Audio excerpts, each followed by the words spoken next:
On leur avait dit que les Américains lui couperaient la main. Au printemps de 1945, alors que le Troisième Reich s'effondrait en décombres et en cendres, une jeune femme allemande nommée Helga Weiss était assise dans un transport de prisonniers bondé, serrant sa main blessée contre sa poitrine. La blessure était grave. Tout le monde pouvait voir que ses doigts avaient été écrasés 3 jours plus tôt, quand un camion de ravitaillement s'était renversé pendant le chaos de la retraite. La chair noircissait. L'odeur de l'infection avait déjà commencé à se répandre. Les autres prisonniers détournaient le regard quand ils la voyaient, leur visage tendu par la connaissance de ce que de telles blessures signifiaient. « Quand les Américains verront cela, » murmura une femme plus âgée, « ils ne gaspilleront pas de médicaments pour une Allemande. Ils sortiront une scie et l'enlèveront. C'est ce qu'ils font aux prisonniers. » Helga avait 23 ans. Elle avait été opératrice télégraphique pour la Wehrmacht, l'une des milliers de jeunes femmes qui servaient dans des rôles auxiliaires pendant que l'Allemagne brûlait autour d'elle. Maintenant, elle était prisonnière, blessée et terrifiée, se dirigeant vers un ennemi qu'on lui avait appris à craindre plus que la mort elle-même. La propagande avait été claire. Les Américains étaient des sauvages qui ne montraient aucune pitié. Ils torturaient les prisonniers. Ils laissaient les blessés mourir lentement. Ils appréciaient la cruauté. Mais 4 heures après son arrivée dans un hôpital de campagne américain, Helga serait allongée sur une table d'opération, les larmes coulant sur son visage, regardant un chirurgien ennemi travailler avec des mains fermes pour sauver chacun de ses doigts. Le médecin américain ne parlait pas allemand et elle ne parlait pas anglais. Mais ce qui s'est passé dans cette salle changerait tout ce qu'elle croyait sur le monde. Voici l'histoire de ce jour. C'est une histoire sur la guerre et les blessures, sur la peur et la bonté inattendue. C'est une histoire qui nous rappelle que même dans les moments les plus sombres, l'humanité peut apparaître dans les endroits les plus improbables. Si vous trouvez de telles histoires significatives, assurez-vous d'aimer et de vous abonner à cette chaîne. Nous vous apportons de vrais récits de l'histoire qui méritent d'être rappelés. Maintenant, retournons à ces derniers jours de la guerre, quand la vie d'une jeune femme était en jeu. C'est difficile à croire. Le camion qui transportait Helga et 30 autres prisonniers allemands s'arrêta sur une route boueuse quelque part dans l'Allemagne occidentale. C'était avril 1945 et la campagne était marquée par les traces de la guerre. Des fermes bombardées se dressaient comme des dents cassées contre le ciel gris. Des cratères d'obus parsemaient les champs où les cultures auraient dû pousser.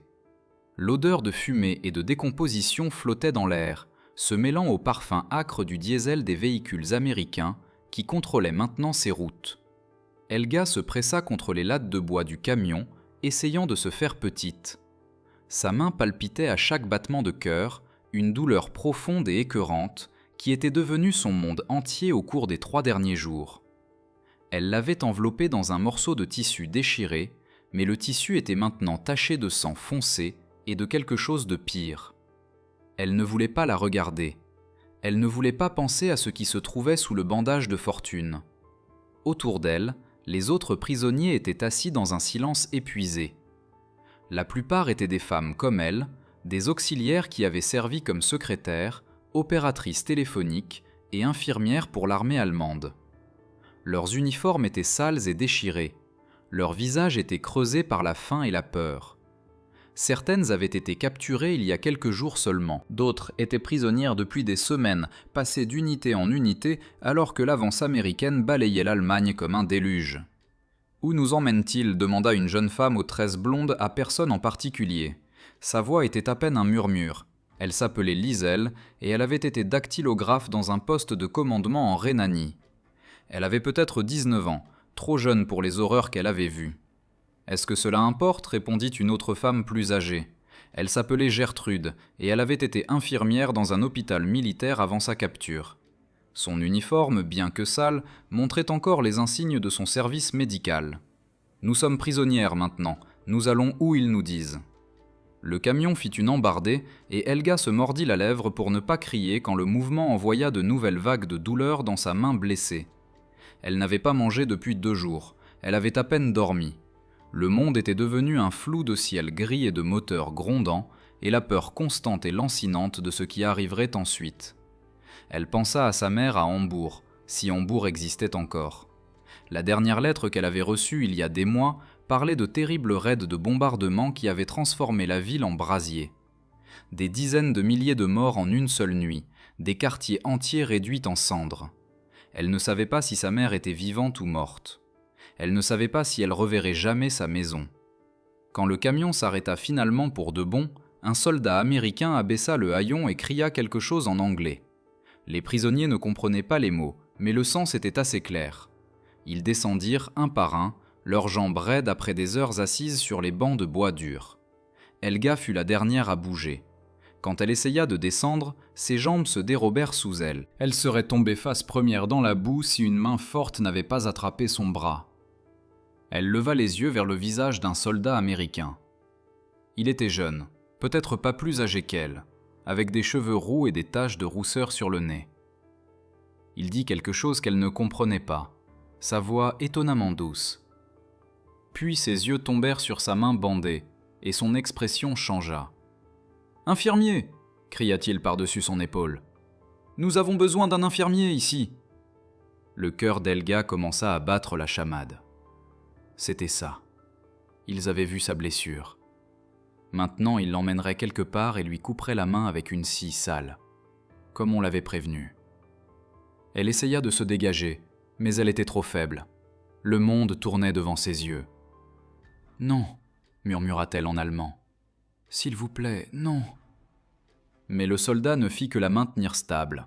Sa prise ferme, mais pas cruelle, alors qu'une autre silhouette en uniforme olive accourait vers eux à travers le sol boueux. Le bâtiment où ils l'emmenèrent avait autrefois été une école allemande. Les Américains l'avaient converti en hôpital de campagne, et les couloirs qui résonnaient autrefois des voix d'enfants contenaient maintenant les sons de la guerre. Gémissements de blessés, ordres criés, cliquetis d'équipement médical roulés de pièce en pièce. Helga fut placée sur une civière et portée à l'intérieur par 2 soldats américains. L'odeur la frappa immédiatement. Antiseptique, sang, et quelque chose d'âcre et chimique qu'elle ne reconnaissait pas. Partout où elle regardait, elle voyait des hommes blessés allongés sur des lits de camp et des lits de fortune. La plupart étaient des soldats américains, mais elle repéra quelques uniformes allemands aussi. Ils soignaient les Allemands. La réalisation la frappa comme un coup physique.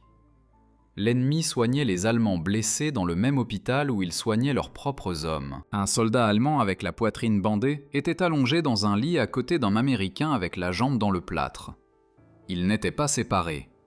Ils n'étaient pas traités différemment. Ils étaient simplement des patients, tous, recevant des soins. « Cela ne peut pas être vrai, » murmura-t-elle. « Ce doit être un piège. » Une infirmière apparut à côté d'elle. Une femme américaine aux cheveux bruns tirés en chignon serré. Elle sourit et dit quelque chose en anglais, sa voix calme et professionnelle. Quand Helga ne répondit pas, l'infirmière lui tapota simplement l'épaule de façon rassurante et commença à défaire le bandage de sa main. Ce qui se trouvait en dessous était pire qu'Helga ne s'était permis d'imaginer. Ses doigts étaient gonflés au double de leur taille normale. La peau tendue et décolorée dans des nuances de violette et de noir. L'odeur de l'infection s'élevait de la blessure comme une vague. Le sourire de l'infirmière vacilla juste un moment, avant qu'elle se reprenne et crie quelque chose à un collègue de l'autre côté de la pièce. Plus de gens se rassemblèrent autour de la civière d'Helga. Elle entendit des voix urgentes, vit des visages inquiets regardant sa main. Quelqu'un secouait la tête. Quelqu'un d'autre pointait ses doigts et parlait rapidement. Un médecin s'approcha, examina la blessure et fronça profondément les sourcils. Il décide comment la couper, pensa Helga, et les larmes qu'elle retenait commencèrent finalement à tomber. Il décide s'il faut prendre toute la main ou juste les doigts. Elle ferma les yeux et attendit que la fin vienne. Mais la fin ne vint pas. Au lieu de cela, Helga se sentit soulevée à nouveau, civière et tout, et portée dans le couloir vers une autre pièce. Cette pièce était plus petite, plus propre, avec des lumières vives au plafond et des tables métalliques alignées d'instruments chirurgicaux. La vue de ces instruments faillit arrêter son cœur. « S'il vous plaît » supplia-t-elle en allemand, ne sachant pas si quelqu'un pouvait la comprendre. « S'il vous plaît, ne coupez pas ma main. J'ai besoin de ma main. Je suis opératrice télégraphique. Mes mains sont tout. S'il vous plaît. » Un homme apparut à ses côtés. Il était grand, peut-être dans la quarantaine, avec des cheveux grisonnants aux tempes et des rides de fatigue autour des yeux. Il portait une blouse blanche par-dessus son uniforme militaire, et ses mains étaient déjà équipées de gants chirurgicaux par un assistant. Quand il regarda Helga, son expression était sérieuse, mais pas méchante. Il lui parla en anglais, et bien qu'elle ne puisse pas comprendre les mots, quelque chose dans son ton la fit s'arrêter.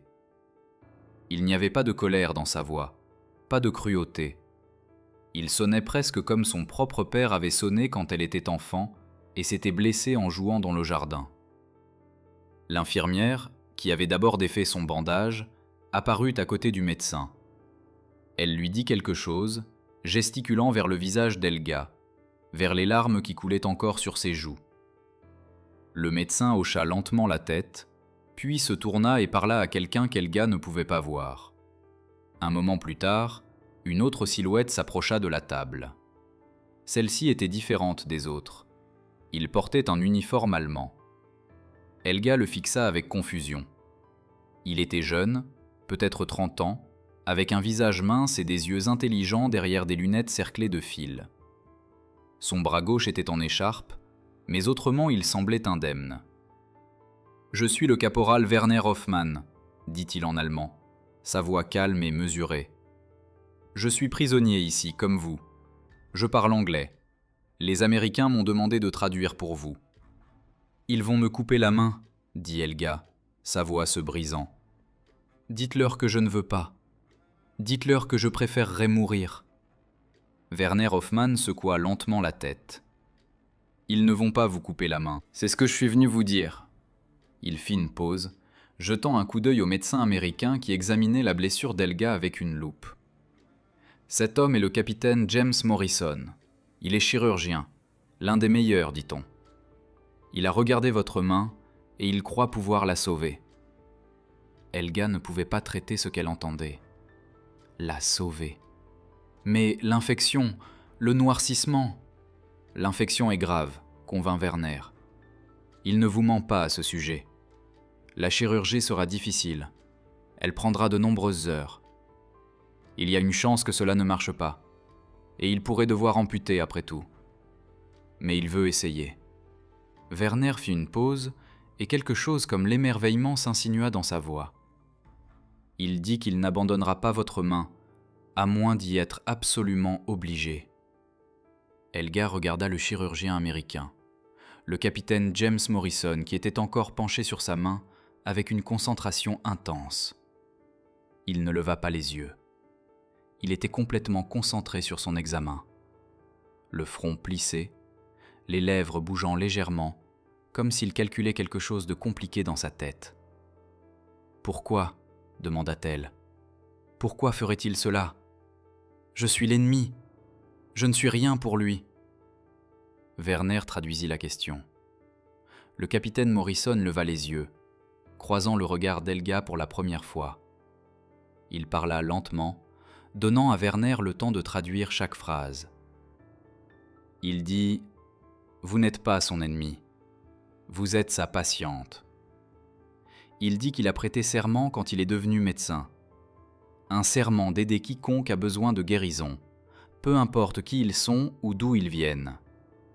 Il dit « Votre main ne sait pas à quel pays elle appartient.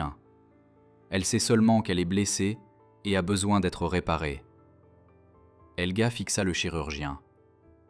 En 6 années de guerre, elle avait entendu beaucoup de discours sur l'honneur et le devoir. Elle avait entendu des généraux parler de sacrifice et des politiciens parler de gloire, mais elle n'avait jamais entendu quelqu'un parler tout à fait comme cela.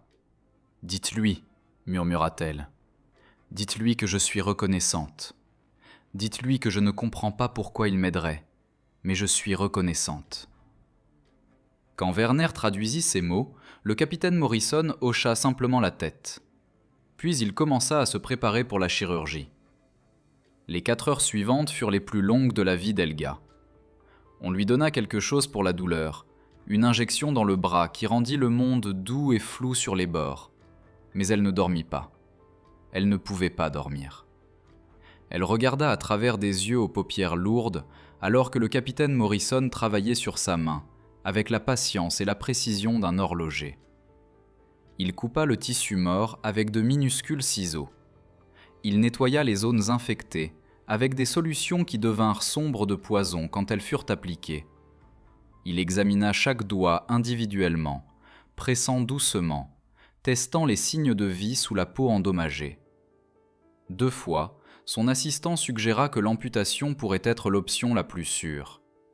2 fois, il secoua la tête et continua de travailler. Werner Hoffmann resta dans la pièce tout le temps, traduisant chaque fois que les médecins avaient besoin de dire quelque chose à Helga. Mais la plupart du temps, il y avait le silence, brisé seulement par les sons doux des instruments chirurgicaux et le murmure tranquille des instructions médicales. À un moment, quand la chirurgie était peut-être à moitié terminée, le capitaine Morrison fit une pause pour s'étirer le dos et fléchir ses doigts. Il était fatigué. Helga pouvait le voir dans les lignes de son visage. Elle apprit plus tard qu'il avait déjà effectué 3 chirurgies ce jour-là, avant de prendre son cas. Il était debout depuis près de 12 heures. Un médecin plus jeune et assistant s'approcha de lui avec une tasse de café. Ils échangèrent quelques mots et l'assistant gesticula vers la porte, suggérant clairement que Morrison devrait prendre une pause, mais le chirurgien secoua la tête, prit une seule gorgée de café et retourna à la main d'Helga. « Qu'a-t-il dit » demanda Helga à Werner. La traduction de Werner vint avec une note d'incrédulité. Il a dit qu'il ne peut pas partir maintenant. Il a dit « Votre main a finalement commencé à répondre au traitement et s'il s'arrête maintenant, tout le progrès sera perdu. » Il a dit qu'il finira ce qu'il a commencé. Helga tourna son visage pour que personne ne voie ses larmes. Elle ne comprenait pas cet homme. Elle ne comprenait rien de tout cela. Pendant des années, on lui avait dit que les Américains étaient des monstres, qu'ils ne se souciaient pas des vies allemandes, qu'ils regarderaient volontiers leurs ennemis souffrir et mourir. Et pourtant, voici ce chirurgien, épuisé et surmené, refusant d'abandonner la main d'une prisonnière qu'il n'avait jamais rencontrée avant aujourd'hui. La chirurgie continua. Le capitaine Morrison travailla sur chaque doigt, comme si c'était la chose la plus importante au monde. Il sutura les vaisseaux sanguins déchirés. Il enleva des fragments de saleté et de débris qui avaient été enfoncés profondément dans les blessures. Il appliqua médicaments et bandages avec le soin d'un artiste terminant un chef-d'œuvre. À un moment, il fit une pause pour examiner son index de plus près. L'infection là était la pire, et Helga pouvait voir l'inquiétude dans ses yeux. Il parlait doucement avec son assistant, pointant vers quelque chose qu'elle ne pouvait pas voir. Pendant un moment terrible, elle pensa qu'il allait abandonner, admettre la défaite et prendre la scie d'amputation. Au lieu de cela, il demanda des instruments supplémentaires, des médicaments supplémentaires. Il se pencha plus près de sa main, sa concentration si intense qu'il sembla oublier que quelqu'un d'autre était dans la pièce. Pendant les 30 minutes suivantes, il travailla sur ce seul doigt, luttant pour lui centimètre par centimètre, refusant de se rendre. Et finalement, après 4 heures et 17 minutes, il recula de la table et hocha la tête. « Dites-lui, dit-il à Werner, sa voix rauque de fatigue, que j'ai fait tout ce que je pouvais. L'infection était sévère, et ses doigts étaient gravement endommagés. Mais je crois que si elle est prudente et suit les instructions de récupération, elle gardera sa main, tous les 5 doigts. » Quand Werner traduisit ces mots, Helga s'effondra complètement. Elle sanglota comme un enfant. De grands cris déchirants qui secouaient tout son corps. Elle essaya de parler pour remercier le chirurgien, mais aucun mot ne vint. Tout ce qu'elle pouvait faire était pleurer. Le capitaine Morrison l'observa un moment, puis tendit la main et tapota doucement son épaule. Il dit quelque chose de doux, quelque chose que Werner ne traduisit pas, mais que Helga comprit quand même. C'était le langage universel du réconfort, le genre de geste qu'un père pourrait faire à un enfant effrayé. Puis il se tourna et sortit de la salle d'opération, laissant Helga fixer sa main bandée à travers ses larmes, essayant de comprendre ce qui venait de se passer. La récupération fut lente, douloureuse, et remplie de petits miracles. Helga fut déplacée de la salle d'opération vers une salle de récupération, une longue pièce remplie de lits où soldats blessés et prisonniers guérissaient de leurs blessures. On lui donna son propre lit, des draps propres, et un oreiller qui sentait légèrement le savon. Ces conforts simples semblaient impossiblement luxueux, après des semaines à dormir dans des camions, des wagons et des bâtiments bombardés. Les infirmières américaines venaient la voir régulièrement, changeant ses bandages et administrant les médicaments. Elles lui souriaient, même si elles ne pouvaient pas comprendre leurs mots. Une infirmière, une jeune femme avec des boucles rouges vifs et un visage plein de taches de rousseur, prit la peine d'apprendre quelques phrases allemandes. « Guten Morgen », disait-elle chaque matin, son accent terrible mais son sourire authentique. « Comment allez-vous aujourd'hui » Helga ne savait pas comment répondre à cette question. Physiquement, elle souffrait. Sa main palpitait constamment, et les médicaments la rendaient étourdie et nauséeuse. Mais émotionnellement, elle était perdue dans une confusion si profonde qu'elle ne pouvait pas en sortir. Tout ce qu'on lui avait enseigné sur l'ennemi était faux. C'était la vérité qu'elle était forcée d'affronter chaque jour. Les Américains n'étaient pas des monstres, ils n'étaient pas des sauvages, ils étaient des gens ordinaires, qui riaient aux plaisanteries et se plaignaient de la nourriture et écrivaient des lettres à leur famille, exactement comme les Allemands. La nourriture à l'hôpital était meilleure que tout ce que Helga avait mangé depuis des années. Il y avait du pain, doux et frais, rien comme les miches dures, remplies de sueur auxquelles elle s'était habituée en Allemagne. Il y avait de la viande, de la vraie viande, servie en portions qui semblaient presque gaspilleuses. Il y avait des légumes et des fruits, et le plus étonnant de tout, du chocolat. La première fois qu'une infirmière lui offrit un petit morceau de chocolat, Helga le fixa comme s'il était fait d'or. « Allez-y », dit l'infirmière, mimant l'acte de manger. « C'est bon. » Du chocolat. Helga mit le chocolat dans sa bouche et ferma les yeux. Le goût était si doux, si riche qu'il lui fit monter les larmes aux yeux. Elle n'avait pas goûté de chocolat depuis avant la guerre. Elle avait presque oublié ce que c'était. « Pourquoi me donnez-vous ceci ?» demanda-t-elle, même si l'infirmière ne pouvait pas la comprendre. « Pourquoi me traitez-vous avec une telle gentillesse ? Ne savez-vous pas que mon pays a bombardé vos villes ? Ne savez-vous pas que les Allemands ont tué vos amis, vos frères, vos fils ?» Mais l'infirmière ne fit que sourire et tapoter son bras avant de passer au patient suivant. La routine de l'hôpital devint une sorte d'encre pour Helga. Chaque jour suivait le même schéma. Se réveiller avec la lumière du matin, recevoir le petit déjeuner sur un plateau, faire changer ses bandages, pratiquer le mouvement de ses doigts comme les médecins l'instruisaient, manger le déjeuner, se reposer, manger le dîner, dormir. La prévisibilité était réconfortante après des mois de chaos et d'incertitude. Elle commença à remarquer de petites choses sur ses soignants. L'infirmière aux cheveux roux, dont le nom était Sarah, avait une photographie d'un jeune homme dans sa poche qu'elle regardait pendant les moments calmes. Son amoureux, supposa Helga, quelque part au loin. Une autre infirmière, une femme plus âgée avec des mèches grises dans ses cheveux bruns, fredonnait des hymnes en travaillant, les mélodies étrangement familières, même si les mots étaient différents.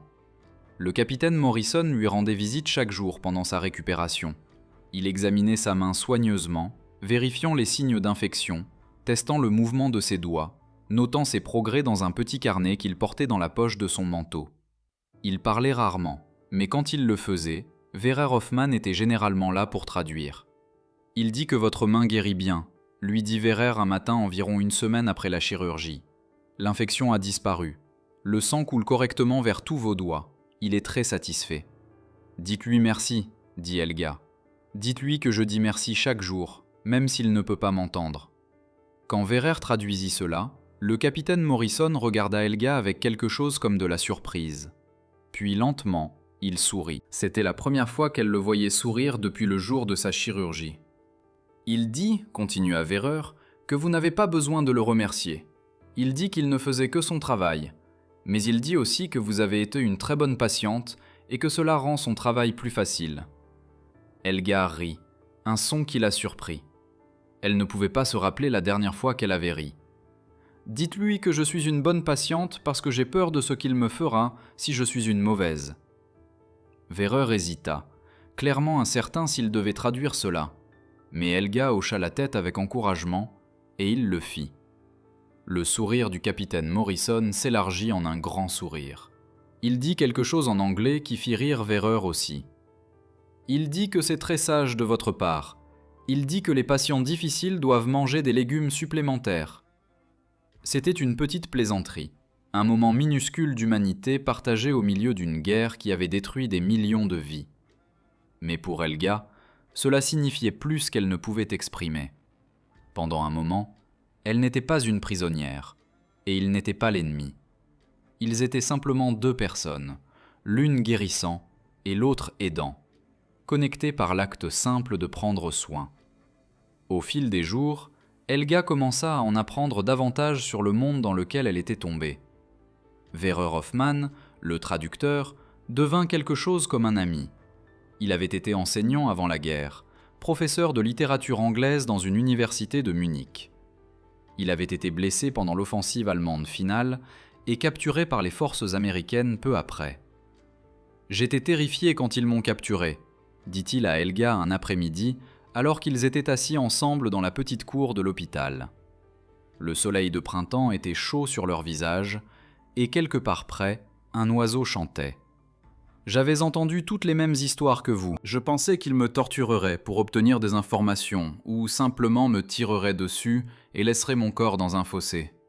Au lieu de cela, ils ont bandé ma blessure, m'ont donné de la nourriture et de l'eau, et ont demandé si je parlais anglais. Quand j'ai dit oui, ils m'ont mis au travail comme traducteur. »« Et ils vous ont bien traité ?» demanda Helga.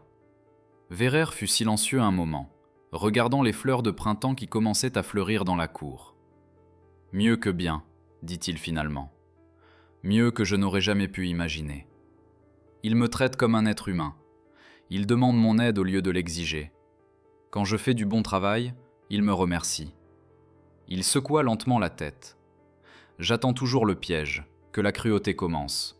Mais cela n'arrive jamais. »« Peut-être qu'il n'y a pas de piège, » dit doucement Helga. « Peut-être que c'est simplement qui ils sont. »« Peut-être, » acquiesça Werner. « Et si c'est vrai, alors que dit cela de tout ce qu'on nous a dit?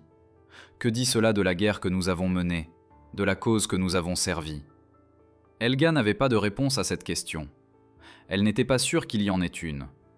Tout ce qu'elle savait, c'était que sa main guérissait, qu'elle était nourrie et soignée, et que l'ennemi qu'elle avait craint si longtemps n'était pas un ennemi du tout. Elle commença à écrire des lettres chez elle. Les Américains le permettaient, l'encourageaient même, fournissant papier et crayon, et promettant d'envoyer les lettres par la Croix-Rouge. Elle écrivit à sa mère à Hambourg, à sa sœur à Berlin, à sa grand-mère dans le petit village où elle avait passé ses étés d'enfance. Elle ne leur dit pas tout. Elle ne pouvait pas expliquer la confusion qu'elle ressentait, la façon dont son monde avait été retourné. Mais elle leur dit qu'elle était vivante, qu'elle était bien traitée, qu'ils ne devaient pas s'inquiéter pour elle. « Les Américains ne sont pas ce que nous pensions », écrivit-elle dans une lettre. « Je ne peux pas l'expliquer avec des mots, mais ils ne sont pas ce qu'on nous a dit. Ils ne sont pas des monstres. Certains d'entre eux sont même gentils. » Elle se demandait si sa famille la croirait. Elle se demandait si elle se serait crue elle-même il y a seulement quelques semaines. 3 semaines après sa chirurgie, les bandages de Helga furent finalement enlevés pour de bon. Le capitaine Morrison effectua la procédure lui-même, coupant soigneusement les couches de gaz et de coton qui avaient protégé sa main en guérison. Helga regardait avec le cœur dans la gorge, craignant ce qu'elle pourrait voir. Le souvenir de ses doigts noircis et gonflés hantait encore ses cauchemars. Mais ce qui émergea des bandages n'était pas une griffe ruinée. C'était une main. Sa main, cicatrisée oui, et encore faible, mais entière. Tous les 5 doigts étaient là, roses et vivants, bougeant quand elle leur disait de bouger. Essayez de faire un point, traduisit Werner pour le chirurgien. Lentement, ne forcez pas. Helga se concentra, voulant que ses doigts se courbent vers l'intérieur. Ils bougèrent avec raideur, à contre-cœur, mais ils bougèrent. Elle fit un point lâche, puis ouvrit sa main à nouveau. Le mouvement était faible et douloureux, mais c'était possible. « Cela prendra du temps », dit le capitaine Morrison par Werner. « Vous devrez exercer les muscles, reconstruire la force, mais la fonction est là. Vous pourrez utiliser votre main à nouveau. » Helga regarda sa main, puis le chirurgien qui l'avait sauvée. Elle pensa à toutes les heures qu'il avait passées dans cette salle d'opération, à toute la compétence et la patience qu'il avait versée pour garder ses doigts attachés à son corps. Elle pensa au repas qu'elle avait mangé, aux soins qu'elle avait reçus, à la gentillesse qui lui avait été montrée à chaque tournant. Et quelque chose en elle se brisa finalement. Ce ne fut pas un moment dramatique. Il n'y eut pas de révélation soudaine, pas d'éclair de lumière ou de coup de tonnerre, C'était plus silencieux que cela, plus subtil. C'était simplement l'effondrement final d'un mur qui s'écroulait depuis des semaines, la dernière défense d'un système de croyances qui ne pouvait plus tenir. On lui avait enseigné que le monde était divisé en amis et ennemis, allemands et autres, bonnes et mauvaises personnes. On lui avait enseigné que sa nation était spéciale, choisie, destinée à la grandeur, et que quiconque s'y opposait était mauvais. Elle avait cru ces choses parce que tout le monde autour d'elle les croyait, parce que les remettre en question était dangereux, parce qu'il était plus facile d'accepter que de penser. Mais ici, dans cet hôpital de campagne américain, entouré de gens qui étaient censés être ses ennemis, Helga ne pouvait plus rien croire de tout cela. Les preuves étaient trop fortes, la gentillesse était trop réelle, l'humanité de ces supposés monstres était trop évidente pour être niée. Cette nuit-là, elle écrivit dans le petit journal qu'elle avait commencé à tenir. On m'a dit que les Américains couperaient ma main. Au lieu de cela, un homme que je n'avais jamais rencontré a passé 4 heures à la sauver. On m'a dit qu'il m'affamerait, me battrait, m'humilierait. Au lieu de cela, ils m'ont donné du chocolat, et m'ont donné des draps propres, et m'ont souri quand ils changeaient mes bandages. Comment cela peut-il être ? Comment tout ce que je croyais peut-il être si complètement faux ? Je pense à mon frère qui est mort sur le front de l'Est. Je pense à mon père qui a perdu sa boutique quand les bombes sont tombées sur Hambourg. Je pense à toute la souffrance, tous les sacrifices, toute la mort. Et je me demande, à quoi cela servait-il ? Si l'ennemi n'est pas mauvais, s'ils sont simplement des gens comme nous, alors quel était le sens de tout cela ? Je n'ai pas de réponse. Je n'ai que des questions. Mais je sais une chose avec certitude, je ne peux pas haïr ces gens. Je ne peux pas haïr le capitaine Morrison, qui a sauvé ma main. Je ne peux pas haïr l'infirmière qui s'est enseignée des mots allemands pour me faire sourire. Je ne peux pas haïr les soldats qui m'ont porté du camion quand j'étais trop faible pour marcher. Peut-être que la haine était toujours la mauvaise réponse. Peut-être que c'était la haine qui nous a menés à cet endroit, cette ruine, cette fin de tout ce que nous connaissions. Et peut-être que la seule voie à suivre est de laisser partir la haine, même si cela signifie admettre que tout ce que nous croyons était un mensonge. Elle ferma le journal et s'allongea sur son oreiller, fixant le plafond.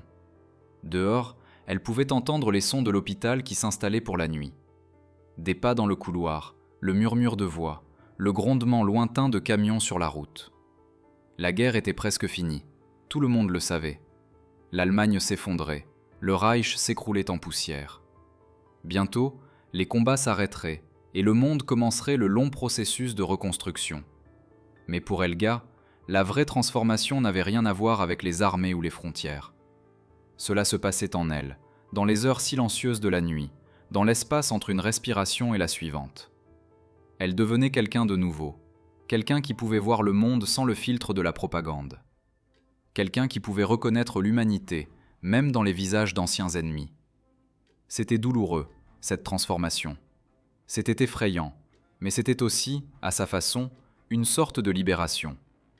Les murs qui avaient confiné sa pensée s'écroulaient, et au-delà d'eux s'étendait un monde qui était plus grand, et plus complexe, et plus plein d'espoir que tout ce qu'elle avait imaginé. Elle fléchit sa main en guérison dans l'obscurité, sentant l'attraction du nouveau tissu cicatriciel, la faiblesse des muscles se reconstruisant lentement. « J'utiliserai cette main pour construire quelque chose », se promit-elle. « Je ne sais pas encore quoi, mais quoi que je construise, ce ne sera pas construit sur la haine. » Elle pensa à sa mère qui attendait quelque part dans les ruines de Hambourg, ne sachant pas si sa fille était vivante ou morte. Elle pensa à sa sœur à Berlin, essayant de survivre dans une ville divisée par les armées. Elle pensa à toutes les personnes qu'elle avait connues avant la guerre, les amis et voisins et collègues qui avaient été emportés par la même marée de propagande et de nationalisme qui l'avait emporté. Combien d'entre eux, se demandait-elle, avaient vécu quelque chose comme cela ? Combien avaient reçu de la gentillesse de l'ennemi et avaient été forcés de remettre en question tout ce qu'ils croyaient ? Et combien s'accrochaient encore aux anciennes haines, incapables ou réticents à les laisser partir ? Elle savait que lorsqu'elle rentrerait chez elle, elle trouverait des gens qui ne voudraient pas entendre ce qu'elle avait appris. Ils voudraient s'accrocher à leur colère, à leur sentiment de victimisation, à leur certitude d'avoir eu raison depuis le début. Ils ne voudraient pas entendre que les Américains avaient été bienveillants, que l'ennemi avait été humain, que peut-être la guerre n'avait pas été la noble lutte qu'on leur avait racontée. Mais Helga savait aussi qu'elle ne pouvait pas désapprendre ce qu'elle avait appris. Elle ne pouvait pas ne pas voir ce qu'elle avait vu. La vérité l'avait changée, et il n'y avait pas de retour en arrière vers la personne qu'elle avait été auparavant. Tout ce qu'elle pouvait faire était de porter cette vérité avec elle, la partager quand elle le pouvait, et espérer que d'autres seraient prêts à l'écouter. Le tournant arriva un mardi matin ordinaire, près d'un mois après l'opération d'Helga. Elle pratiquait les exercices que le capitaine Morrison avait prescrits pour sa main, ouvrant et fermant lentement ses doigts, quand elle entendit une agitation dans le couloir à l'extérieur du service de convalescence. Des voix s'élevaient, non pas de colère, mais d'excitation. Des pas précipités passaient, quelqu'un riait. Werner Hoffmann apparut dans l'embrasure de la porte, son visage mince rouge, ses yeux brillants derrière ses lunettes. « La guerre est finie, dit-il. L'Allemagne a capitulé. C'est terminé. » Helga le fixa, incapable de traiter ses mots. La guerre était finie. La chose qui avait consumé toute sa vie d'adulte, qui avait façonné chaque décision qu'elle avait jamais prise, qui avait tué son frère et détruit sa ville et l'avait amenée dans ce lit d'hôpital, c'était fini. Elle ne savait pas quoi ressentir. Du soulagement certainement, du chagrin, absolument. Mais au-delà de cela, il y avait quelque chose d'autre, quelque chose de plus difficile à nommer. C'était comme se tenir au bord d'une falaise et regarder un vaste paysage inconnu. Le monde familier avait pris fin. Un nouveau commençait, et elle n'avait aucune idée de ce à quoi il ressemblerait. Les Américains célébrèrent cette nuit-là. Il y avait de la musique qui jouait quelque part, une radio réglée sur une station américaine, et le son des chants et des rires dérivait à travers les couloirs de l'hôpital. Quelqu'un avait trouvé des bouteilles de vin, et les infirmières se déplaçaient dans les services avec des tasses, offrant de petites portions même aux prisonniers allemands. « À la paix !» dit l'infirmière aux cheveux roux, pressant une tasse dans la bonne main d'Helga. « À la fin de toute cette folie !» Helga but le vin. Il était doux et légèrement tiède, et il avait le goût de la fin du monde. Plus tard cette nuit-là, le capitaine Morrison vint la voir. Il ne célébrait pas. Son visage était fatigué, ses yeux ombrés d'une lassitude qui allait au-delà de la simple épuisement. Il avait été chirurgien dans une guerre, réalisa Helga. Il avait vu des choses que personne n'aurait dû voir, fait des choses qui resteraient avec lui pour toujours. Il s'assit dans la chaise à côté de son lit, et pendant un long moment, ni l'un ni l'autre ne parla.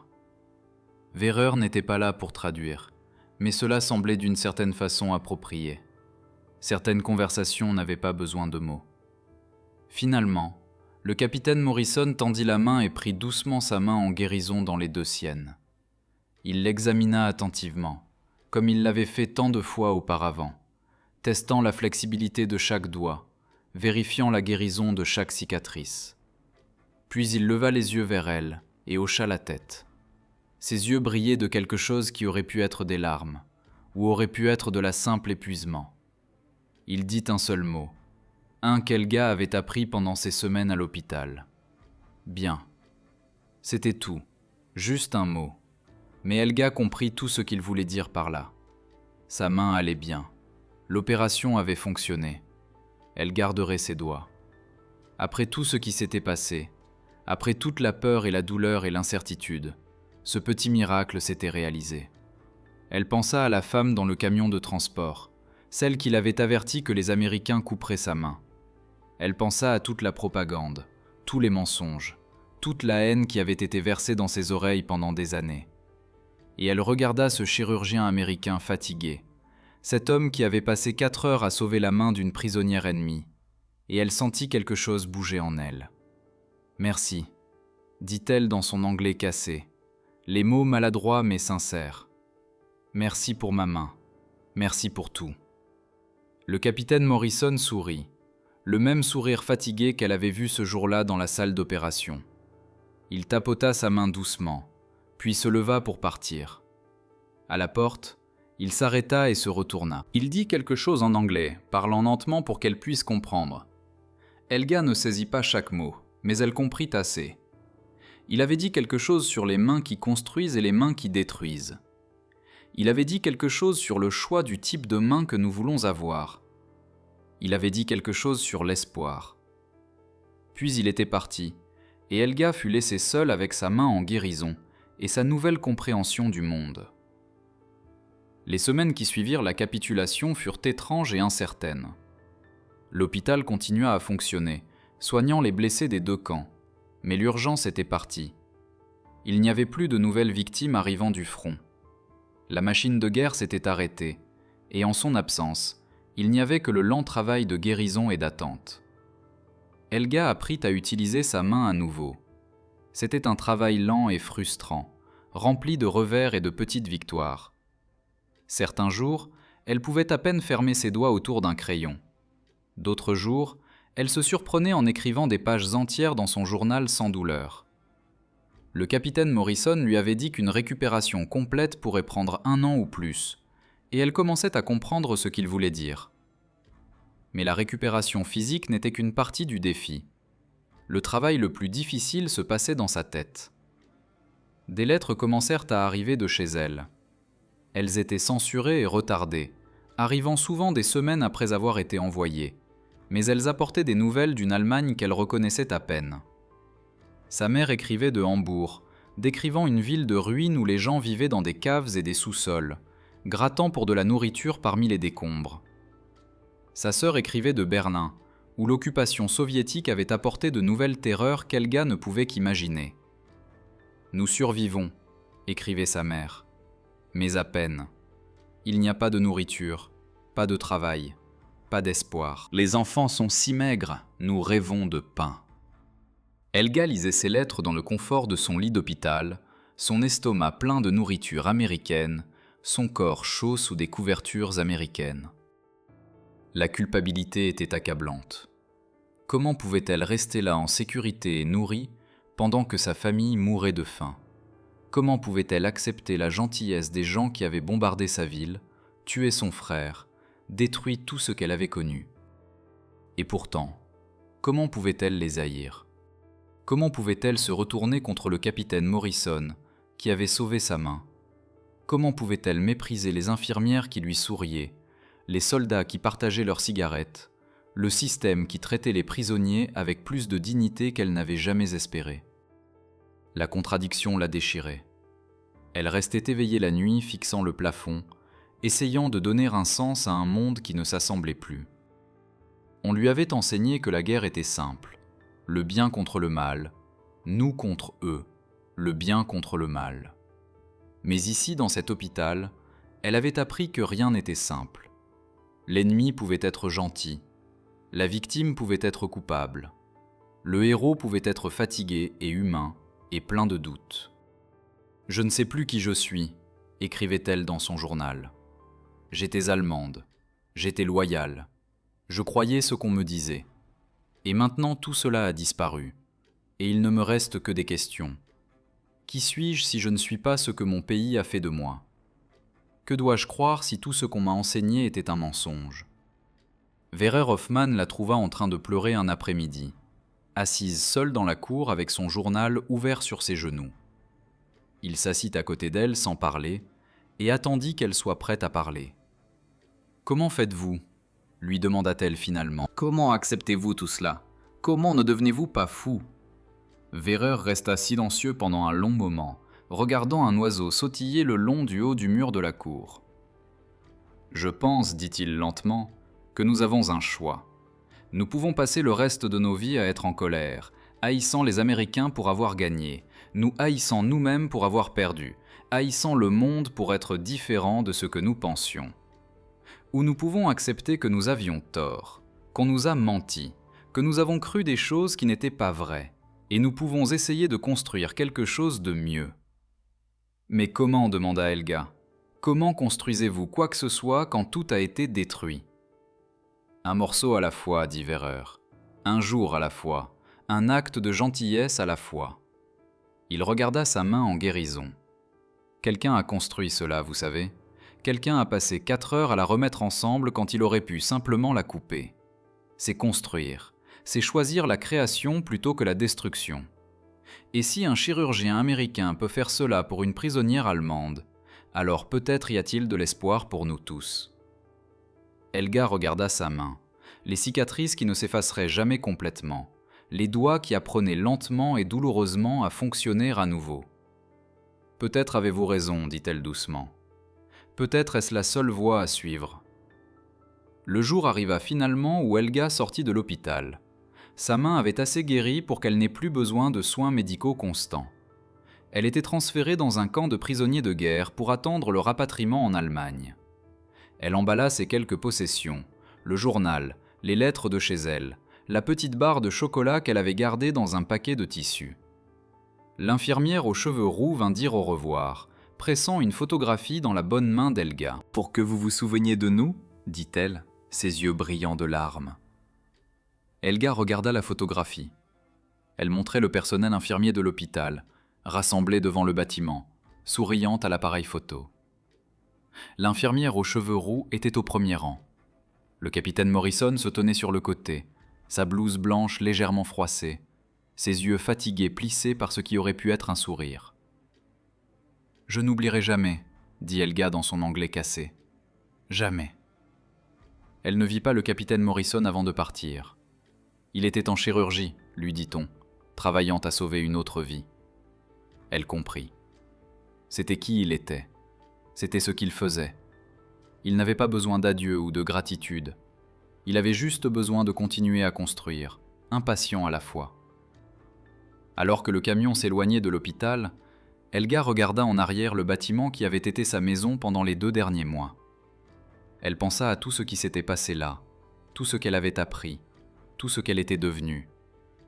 Elle fléchit sa main en guérison, sentant la traction des cicatrices, la faiblesse des muscles, le miracle des doigts qui fonctionnaient encore. « Merci », murmura-t-elle, bien que personne ne puisse l'entendre. « Merci de m'avoir appris que les ennemis ne sont pas toujours ce qu'ils semblent. Merci de m'avoir montré que la gentillesse est plus forte que la haine. Merci d'avoir sauvé ma main, et d'avoir sauvé quelque chose d'encore plus important. » Elle ne savait pas ce que l'avenir réservait. Elle ne savait pas ce qu'elle trouverait quand elle retournerait en Allemagne. Ce qui restait de sa famille, sa ville, sa vie. Mais elle savait une chose avec certitude. Elle utiliserait sa main pour construire. Elle l'utiliserait pour créer, pour aider, pour guérir. Elle transmettrait la gentillesse qui lui avait été montrée, un acte à la fois, un jour à la fois. C'était la seule voie à suivre. C'était la seule réponse qui avait du sens. Helga Weiss vécut jusqu'à l'âge de 87 ans. Elle survécut à presque tous ceux qui avaient été dans cet hôpital au printemps de 1945. Les infirmières, les soldats, les autres prisonniers, mais elle n'arrêta jamais de raconter l'histoire de ce qui s'était passé là. Elle retourna en Allemagne à l'automne de 1945, dans un pays qu'elle reconnaissait à peine. Hambourg était en ruine, sa maison d'enfance avait disparu. Sa mère avait vieilli de 20 ans dans l'espace de 5. Les rues où elle avait joué enfant n'étaient maintenant que de la pierre brisée et du métal tordu. L'église où elle avait été baptisée était une coquille brûlée. L'école où elle avait appris à lire était un tas de briques. Mais ils survécurent comme tant d'autres, reconstruisant leur vie une brique à la fois. Helga trouva du travail comme traductrice au début, utilisant les compétences en anglais qu'elle avait commencé à développer à l'hôpital. Elle aida les fonctionnaires d'occupation américains à communiquer avec les civils allemands, servant de pont entre 2 peuples qui avaient si récemment été en guerre. Plus tard, elle devint enseignante. Elle enseigna l'anglais aux écoliers allemands, les aidant à apprendre la langue des gens qui avaient été autrefois leurs ennemis. Elle croyait que la langue était un pont, que la compréhension commençait par la communication, que chaque mot appris était un pas vers la paix. Ses élèves l'aimaient, bien qu'ils ne connaissent pas l'histoire derrière les cicatrices sur sa main droite. Elle épousa un homme nommé Friedrich en 1948, un ancien soldat qui avait aussi été prisonnier de guerre. Il avait été capturé par les Britanniques et avait passé 2 ans dans un camp en Angleterre. Comme Helga, il avait été traité avec une gentillesse inattendue par ses ravisseurs. Comme Helga, il était sorti de l'expérience avec ses croyances transformées. Ils se comprenaient d'une façon que d'autres ne pouvaient pas, et leur mariage dura 53 ans, jusqu'à la mort de Friedrich en 2001. Ensemble, ils eurent 3 enfants, 2 filles et un fils. Helga leur raconta à tous l'histoire du capitaine Morrison et de l'opération de 4 heures qui sauva sa main. Elle voulait qu'ils comprennent que le monde était plus compliqué que ne le suggérait la propagande, que les ennemis pouvaient devenir amis, que la gentillesse pouvait apparaître dans les endroits les plus inattendus. Ces enfants grandirent en croyant à la possibilité de réconciliation, et ils transmirent cette croyance à leurs propres enfants. Elle n'oublia jamais le capitaine James Morrison. En 1967, plus de 20 ans après la guerre, Helga voyagea en Amérique pour la première fois en tant que femme libre. Elle avait passé des années à essayer de trouver le chirurgien qui avait sauvé sa main, écrivant des lettres, faisant des enquêtes, suivant des pistes qui ne menaient nulle part. Mais finalement, avec l'aide d'organisations de vétérans des deux côtés de l'Atlantique, elle le trouva. Il était à la retraite à ce moment-là, vivant dans une petite ville de l'Ohio avec sa femme et ses petits-enfants. Ses cheveux étaient devenus complètement blancs, et il marchait avec une canne, mais ses yeux étaient les mêmes. Fatigué, gentil, rempli du poids de tout ce qu'il avait vu. Quand Helga frappa à sa porte, il ne la reconnut pas au début. Comment aurait-il pu ? Il avait opéré des centaines de patients pendant la guerre, sauvé des centaines de mains et de pieds et de vies. Elle n'était qu'un visage parmi tant d'autres, une histoire parmi des milliers. Mais quand elle leva sa main, celle qu'il avait passé 4 heures à sauver, il se souvint. Ses yeux s'élargirent, et pendant un moment il sembla voyager dans le temps, retourner à cette salle d'opération dans une école allemande convertie, retourner à la jeune femme avec la main infectée et le visage taché de larmes. « La fille allemande », dit-il doucement, « l'opératrice télégraphique. Je me souviens que votre main était si gravement infectée. Je pensais sûrement que nous devrions amputer. Mais il y avait quelque chose dans vos yeux, quelque chose qui m'a fait vouloir essayer plus fort que je n'avais jamais essayé auparavant. » Le cœur d'Helga s'arrêta presque. Il se souvenait. Après toutes ces années, après tous les patients qu'il avait traités, il se souvenait d'elle. Ils s'assirent ensemble sur son porche cet après-midi-là. 2 anciens ennemis qui étaient devenus quelque chose d'entièrement différent. Helga lui montra des photographies de ses enfants, de ses petits-enfants, de la vie qu'elle avait construite avec la main qu'il avait sauvée. Elle lui parla de son travail d'enseignante, des milliers d'étudiants qu'elle avait enseignés au fil des années, des ponts qu'elle avait essayé de construire entre les nations. « Rien de tout cela n'aurait été possible sans vous », lui dit-elle. Son français était maintenant fluide après des décennies de pratique. « Vous avez sauvé plus que ma main ce jour-là. Vous avez sauvé mon avenir. Vous avez sauvé mes enfants. Vous avez sauvé tout ce qui est venu après. » Le capitaine Morrison, docteur Morrison maintenant, resta silencieux pendant un long moment. Quand il parla, sa voix était rauque d'émotion. « Je faisais simplement mon travail, dit-il.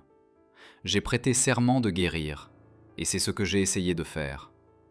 Mais je suis content. » Il s'arrêta, regardant sa main, les cicatrices qui s'étaient estompées avec le temps, mais n'avaient jamais complètement disparu. « Je suis content que cela ait marché. Je suis content que vous l'ayez bien utilisé. » Helga tendit la main et prit la sienne dans les siennes. La guérie et le guérisseur, l'ancien ennemi et l'ancien ennemi, 2 êtres humains connectés par un acte de miséricorde accompli dans le chaos de la guerre. « Vous m'avez enseigné quelque chose ce jour-là, dit-elle. Vous m'avez enseigné que la bonté est plus forte que la haine. Vous m'avez enseigné que construire vaut mieux que détruire. Vous m'avez enseigné que les ennemis ne sont que des gens que nous n'avons pas encore appris à comprendre. » Elle sourit, les larmes coulant sur son visage. « J'ai passé toute ma vie à essayer de transmettre cette leçon. J'ai essayé de l'enseigner à mes étudiants, mes enfants, tous ceux que je rencontre. Et tout a commencé avec vous dans cette salle d'opération quand vous avez choisi de sauver ma main au lieu de la couper. » Docteur Morrison serra doucement sa main, ses vieux yeux brillant de ses propres larmes. « C'est tout ce que nous pouvons faire, dit-il. Essayer de construire plus que nous ne détruisons, essayer de guérir plus que nous ne blessons, essayer de laisser le monde un peu meilleur que nous ne l'avons trouvé. » Ils s'assirent ensemble en silence tandis que le soleil se couchait sur l'Ohio. 2 personnes de côtés opposés d'une guerre terrible, unies par un acte d'humanité inattendu. Et c'est l'histoire d'Helga Weiss et James Morrison.